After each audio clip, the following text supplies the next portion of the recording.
Now, from the SHL, Jonathan Lekkerimäki. What do you know about this undersized but overpowering forward? I think Jonathan Lekkerimäki is a very interesting guy. I think we already mentioned Derek Lee and Future Sickos. They're very high on this player, and for good reason. Like, he has a lot of great attributes, and he's someone that, again, we're going to focus on our theme today. His shot is his biggest attribute, as he scored 20 goals in the J20 National League, and even, in 26 games in the SHL, he had 7 goals, which I know maybe you're looking at that and you're scoffing, thinking, 7 goals in 26 games, that's not really that impressive. But you have to keep in mind the SHL, the KHL, Liga, all these leagues, they don't give a damn about what prospects are doing and developing prospects. They're trying to win games now. So these guys often get bumped down to the third, even fourth line. So scoring 7 goals at that level at this age is actually pretty impressive. And I think one thing about Lekkerimäki, though, is his speed and his playmaking ability is a little bit better than a guy like Cutter Gauthier or the next prospects we're going to look at, who are just kind of pure shooters. But I think he's really impressive. I think he's going to get a lot of looks around the league, and he's rated a little lower than you would think, but I think in the draft we're going to see. There's no way this guy gets past Detroit. Like, they're just piling up on the Swedish prospects, and they're building their Viking ship to send them all over the Atlantic Ocean when they're ready. And he's someone that if the Sens don't take him, I think we're going to see the pick is in by the Red Wings immediately after, and they're going to know Lekkerimäki is their guy.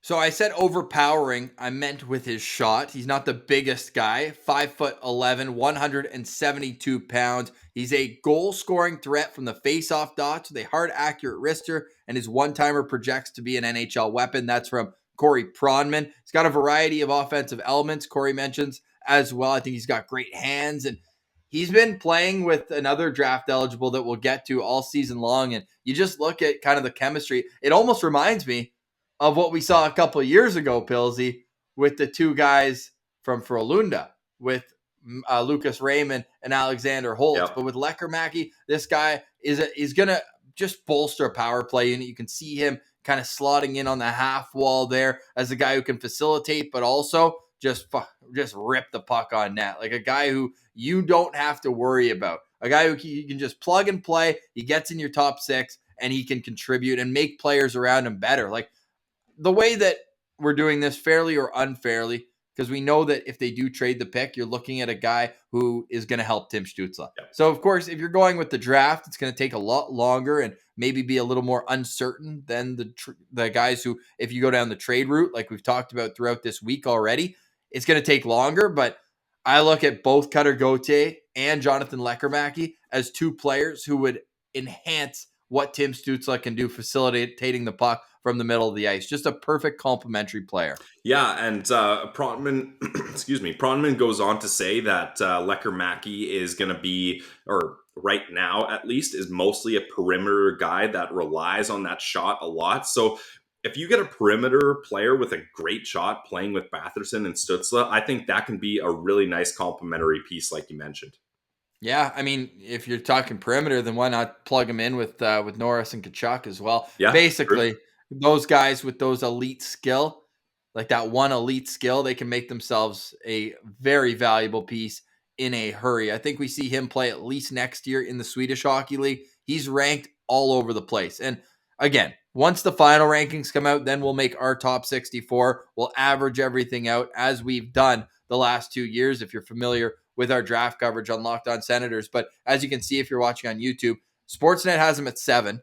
You've got Recruit and Dauber having him at 9th overall. Craig Button at 9th overall. But then other entities like Elite Prospects have him down at 18th overall. The lowest he's ranked on this list is 21st by McKean Scouting. NHL Central Scouting has him ranked 6th among European skaters. So we pulled up his stats from this year. Pilsy, look at what jumps out at you here. At the under 18s, he had 15 points in 6 games.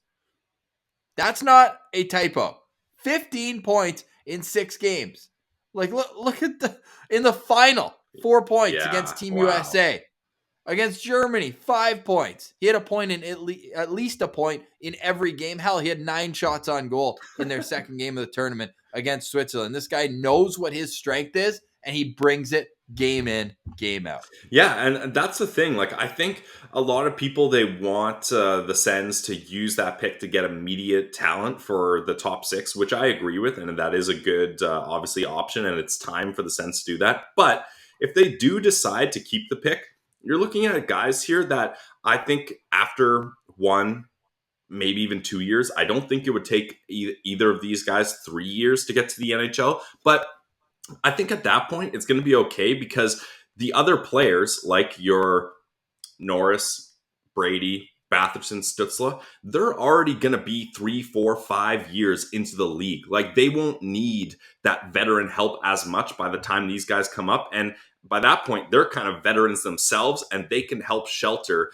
a young rookie that is just a big shot to start off his NHL career, and they can help him succeed. So I think it could be a recipe for success. It's just, it would be kicking the can down the road a little bit more, which we're already supposed to be in year 2 of unparalleled success. And there was only 5 years slated for unparalleled success. So if you go this route, then you're looking at starting unparalleled success in years 4 and 5, which wouldn't be great. So there's timelines that would get mixed up here, but I do think there are great options that could fit into this team's roster.